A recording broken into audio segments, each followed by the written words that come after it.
Bulannya nyala merah oleh lampion, mendominasi suasana malam di Minggu. Tanggal 31 Januari 2014, sebagian besar warga Cina merayakan hari pertama di Tahun Kuda. Cina sebagai sebuah bangsa terbesar di dunia, berpopulasi 1,3 miliar jiwa atau 1 dari 7 penduduk dunia bertempat tinggal di negeri Cina. Masya Allah. Dominasi politik dan keamanan negeri Cina tampak dari status negeri ini yang memiliki hak veto di Organisasi Dewan Keamanan Persatuan Bangsa-Bangsa atau DKPBB. Cina adalah salah satu dari 3 raksasa di bidang politik yang mendominasi dunia selain Rusia dan Amerika Serikat. Sikap politik Cina akan menentukan jalannya sebuah sengketa dan konflik, termasuk bahasan mengenai memanasnya suhu politik dan keamanan di kawasan Jazirah Arab atau yang disebut dengan Arab Springs. Kekuatan Cina sebagai sebuah negeri juga menonjol di bidang ekonomi. Cina adalah sebuah negara yang terus-menerus tumbuh. Industri Cina berkembang pesat dan produknya membanjiri banyak negara, tak terkecuali di negeri kita. Barang asal Cina merajai pasar dunia, mulai dari barang peralatan rumah tangga, tekstil, hingga produk berteknologi tinggi seperti telepon seluler dan komputer jinjing. Kekuatan ekonomi Cina amat disegani. Bahkan perbankan Cina adalah sumber hutang bagi pemerintah Amerika Serikat. Kekuatan ekonomi inilah yang membuat Cina menjadi kekuatan penyeimbang Amerika dalam mengatur perdamaian dunia. Dengan kekuatan ekonominya, Cina mampu mengembangkan sistem pertahanan dan keamanan yang dahsyat. Peran Cina dalam aspek sosial dan perkembangan peradaban terletak pada gaya hidup sebagian besar warganya untuk merantau. Hampir seluruh negara di dunia memiliki area yang disebut dengan Chinatown atau pecinan, termasuk Indonesia. Maka tak heran jika pada akhirnya adat istiadat Cina berkembang menjadi budaya dunia, termasuk kemeriahan perayaan Tahun Baru Cina atau Tahun Baru Imlek. Gempita dan gemerlap Tahun Baru Imlek sebenarnya belum lama membudaya dan meriah di Indonesia. Dan seorang muslim bernama Abdurrahman Wahid berperan besar dalam melegalkan perayaan Tahun Baru Imlek. Presiden keempat inilah yang mengeluarkan keputusan Presiden nomor 6 di tahun 2000. Keluarnya Kepres ini membuat seluruh warga keturunan Cina bebas untuk melaksanakan ritual ibadah adat istiadat asal leluhurnya. Akhirnya sejak tahun 2003, Hari Raya Imlek ditetapkan sebagai hari libur nasional. Perayaan Tahun Baru Imlek di Indonesia yang mayoritas penduduknya muslim sejatinya sebuah fenomena sosial yang menarik. Dan masih dalam suasana Tahun Baru Imlek, Hasanah menghadirkan kajian mengenai peradaban Cina dalam perspektif Islam.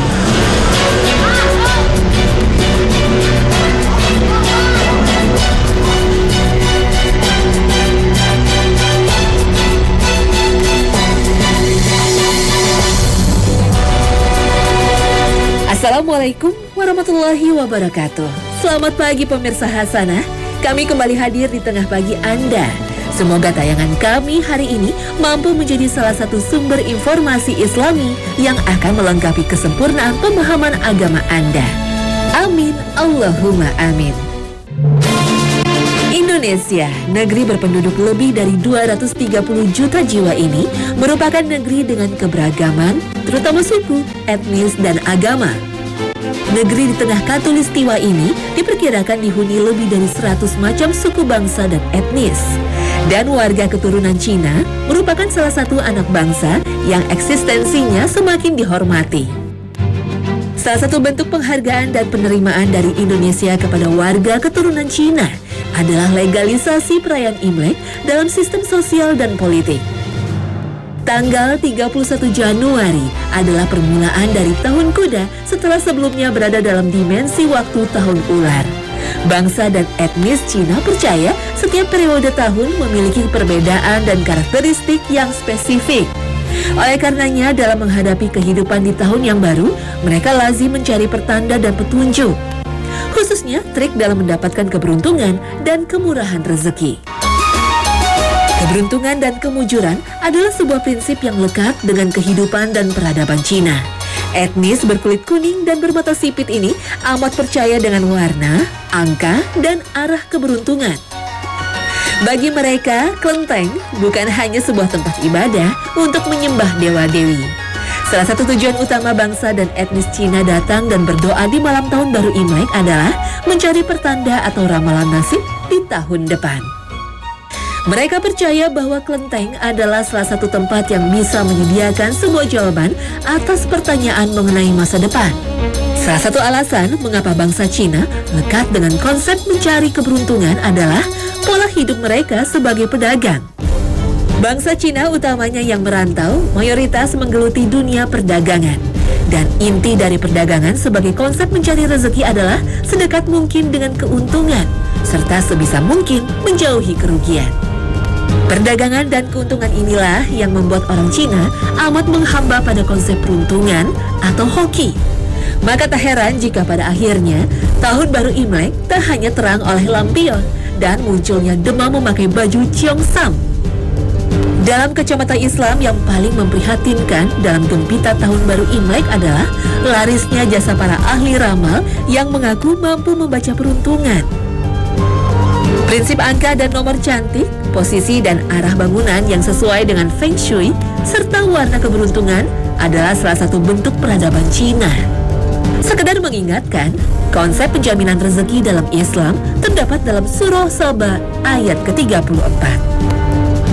وَمَا أَرْسَلْنَا فِي قَرْيَةٍ مِّن نَّذِيرٍ إِلَّا قَالَ مُتْرَفُوهَا إِنَّا بِمَا أُرْسِلْتُم بِهِ كَافِرُونَ. Katakanlah, siapakah yang memberi rezeki kepadamu dari langit dan dari bumi? Katakanlah, Allah, dan sesungguhnya kami atau kamu pasti berada dalam kebenaran atau dalam kesesatan yang nyata. Surah ini adalah salah satu prinsip penjaminan rezeki oleh Allah Subhanahu wa Ta'ala. Manusia sebagai seorang hamba harusnya yakin dan percaya bahwa seluruh jalan hidupnya, termasuk rezeki berupa kepemilikan harta, adalah hak dari Allah, Rabb yang Maha Kaya. Inilah salah satu konsep iman terhadap kuasa Allah. Makanya bagaimanakah status keimanan seseorang ketika di hari tahun baru Imlek justru ikut dalam arus mendatangi para ahli ramal untuk mendapatkan informasi mengenai peruntungan. Salah satu bentuk pencarian keberuntungan dan nasib mujur adalah pendalaman dan kajian Sio, atau yang populer disebut sebagai sistem zodiak Cina. Sio sejatinya dibagi menjadi 12 kelompok yang memiliki simbol sebuah hewan. Pengelompokan Sio berdasarkan dengan tahun kelahiran dalam sistem kalender Cina, sehingga satu orang yang lahir di tahun yang sama dalam kalender Cina memiliki Sio yang sama. Dan di tahun ini ada kepercayaan orang yang memiliki Sio kuda akan memiliki nasib yang beruntung dan cemerlang. Secara garis besar, Sio kuda adalah milik orang yang lahir di tahun 1930, 1942, 1954, 1966, 1978, 1990, dan 2002. Salah satu sumber keberuntungan pemilik Sio kuda dalam hitungan para ahli ramal Cina adalah karakter mereka yang sangat idealis dan memegang teguh prinsip hidupnya. Idealisme dan prinsip hidup orang bersio kuda diyakini mampu menjadi sinar kejayaan bagi dirinya, keluarganya, dan kelompoknya. Umat Islam yang cerdas seharusnya hanya menempatkan Sio sebagai salah satu bentuk peradaban Oriental dan budaya Cina yang bertahan hingga ke zaman digital. Islam sebagai sebuah agama ternyata juga tumbuh dan berkembang di negeri tirai bambu. Badan Administrasi Urusan Agama Pemerintah Cina memperkirakan pemeluk Islam berjumlah kurang lebih 21 juta jiwa. Artinya proporsi umat muslim di negeri Panda kurang dari 2% populasi. Sehingga Islam di Cina adalah satu di antara 55 agama yang menjadi minoritas. Pemerintah Cina melansir data bahwa di seantero pelosok negerinya terdapat terdapat lebih dari 36.000 masjid dan tempat ibadah Islam yang dipimpin oleh lebih dari 4.500 imam. Namun dalam wilayah negara seluas 9.500.000 km persegi ini hanya terdapat 10 sekolah Islam saja. Kajian sejarah menyebutkan bahwa agama Islam telah berkembang lebih dari 1.400 tahun. Dan salah satu pioner yang mengenal peradaban Cina dengan ajaran tauhid yang murni ini adalah sahabat Sa'ad bin Abi Waqqas radhiyallahu anhu dan Ja'far bin Abu Thalib radhiyallahu anhu. Sahabat Sa'ad bin Abi Waqqas radhiyallahu anhu tercatat pernah 3 kali memimpin perwakilan Islam ke negeri Cina. Kunjungan pertama beliau ke Cina pada tahun 616 Masehi merupakan utusan langsung dari Rasulullah Shallallahu Alaihi Wasallam. Dan ketika masa kekhalifahan Utsman bin Affan di tahun 616 Masehi, beliau kembali menjadi perwakilan Islam ke Cina. Kunjungan ini dilakukan 20 tahun setelah Rasulullah Shallallahu Alaihi Wasallam wafat. Kunjungan Sa'ad bin Abi Waqqas radhiyallahu anhu itu diterima oleh Kaisar Guozong yang berkuasa di masa dinasti Tang. Dan salah satu bukti hubungan baik antara kekaisaran Cina dengan kekhalifahan Islam adalah pembangunan Masjid Huaisheng. Rumah Allah yang terletak di wilayah Kanton ini adalah masjid pertama yang dibangun di Cina. Selain sebagai fasilitas ibadah yang diberikan pemerintah, Masjid Huaisheng adalah bentuk penghormatan Kaisar Gaozong terhadap Rasulullah Shallallahu Alaihi Wasallam. Sampai sekarang, Masjid Huaisheng yang berada di Provinsi Guangzhou ini masih kokoh berdiri. Namun bangunan yang sekarang bukanlah bentuk asli akibat pemugaran. Masjid Huaisheng adalah salah satu bukti eksistensi hubungan bilateral kekhalifahan Islam. Cina dengan luas wilayah dan umur peradabannya adalah bangsa dan negara yang amat berpengaruh termasuk di masa awal turunnya Islam. Kepemimpinan Rasulullah Shallallahu Alaihi Wasallam yang diteruskan oleh Khalifah Abu Bakar As-Siddiq, Umar bin Khattab hingga Utsman bin Affan radhiyallahu anhu mampu menjalani relasi yang baik dengan kekaisaran dinasti Tang. Satu lagi pelajaran bahwa Islam mengenal adanya diplomasi dengan negara lain tanpa adanya pertumpahan darah dan acungan pedang dalam genggaman. Islam adalah agama penyempurna dan penutup ajaran ilahi.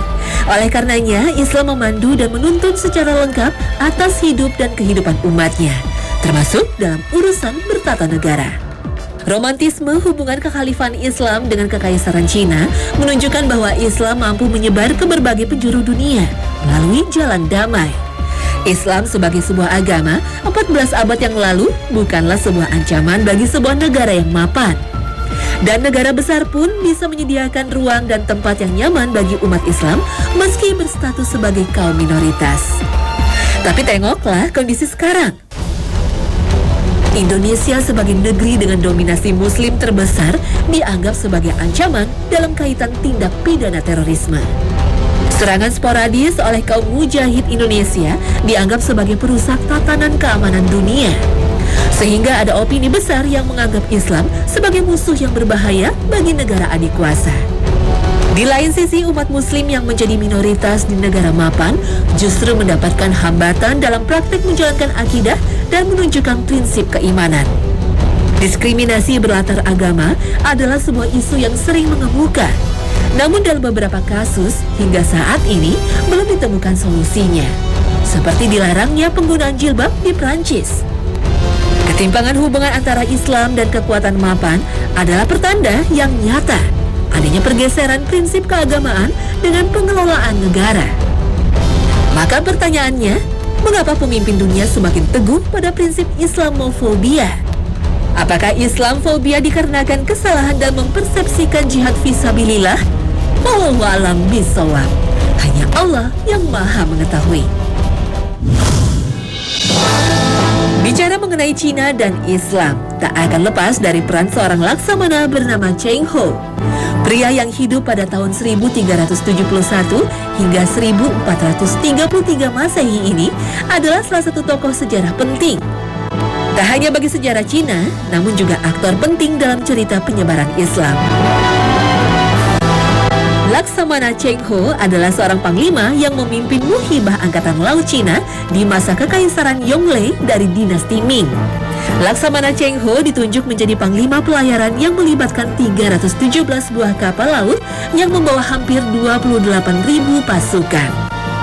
Perjalanan ekspedisi Cheng Ho tercatat dimulai pada tanggal 11 Juli 1405 dan berawal dari kota Suzhou.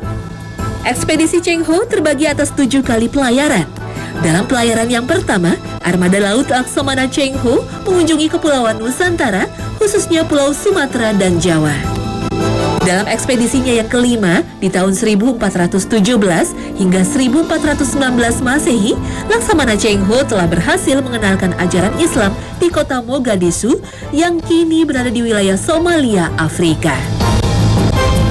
Catatan sejarah juga membuktikan bahwa Laksamana Cheng Ho beserta pasukan lautnya telah menjejakkan kaki di kota suci Mekah di tahun 1433 Masehi. Namun sayangnya selepas mengunjungi Mekah, Laksamana Cheng dikabarkan gugur. Bahkan dicatat sebagai seorang laksamana yang akhirnya dikuburkan di lautan. Jejak kunjungan Laksamana Cheng Ho di Indonesia masih mampu diabadikan hingga di masa modern. Salah satu buktinya adalah keberadaan Masjid Cheng Ho di beberapa kota, termasuk Semarang dan Surabaya. Laksamana Cheng Ho bagi umat Muslim Indonesia adalah ikon atau simbol seorang peradaban Cina dalam bingkai Islam.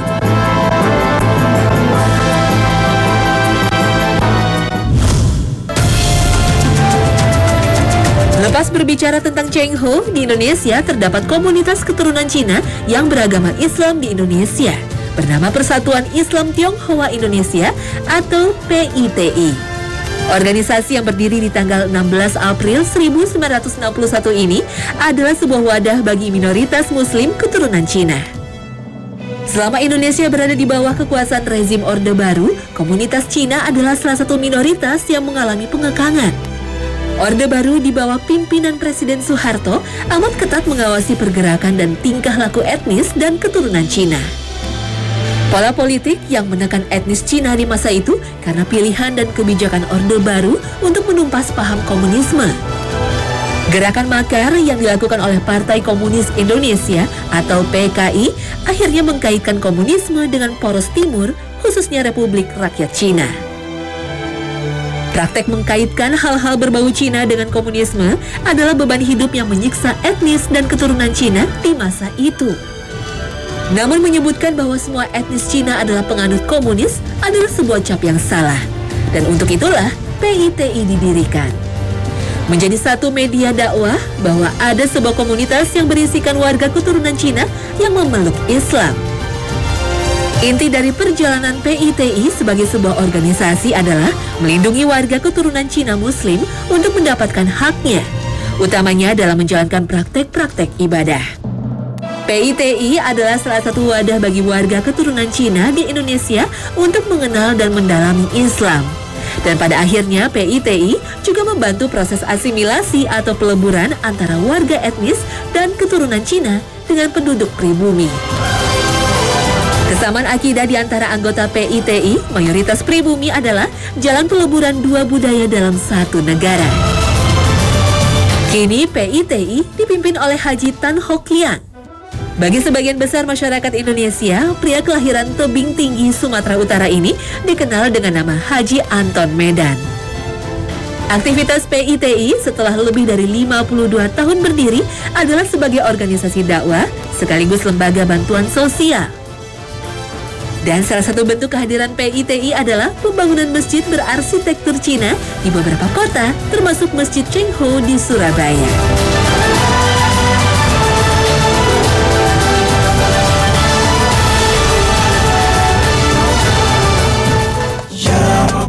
Begitulah Islam, ajaran tanpa mengenal batasan ras dan budaya. Sebuah ajaran pembawa rahmat bagi semesta alam. Kalau saja kita bisa belajar dari inti agama ini, maka kita tidak perlu merasa berbeda dengan ras dari kelompok lain. Karena bagi sesama pemeluk Islam, kita jelas bersaudara. Nah pemirsa, inilah akhir kebersamaan kita. Terima kasih atas kesetiaan Anda menyaksikan Hasanah di Trans 7. Kami mohon maaf jika ada penyampaian narasi atau penayangan gambar yang tidak berkenan. Semoga tayangan ini menjadi salah satu tayangan favorit Anda karena kedalaman informasi Islaminya. Akhir kata, Wassalamualaikum warahmatullahi wabarakatuh.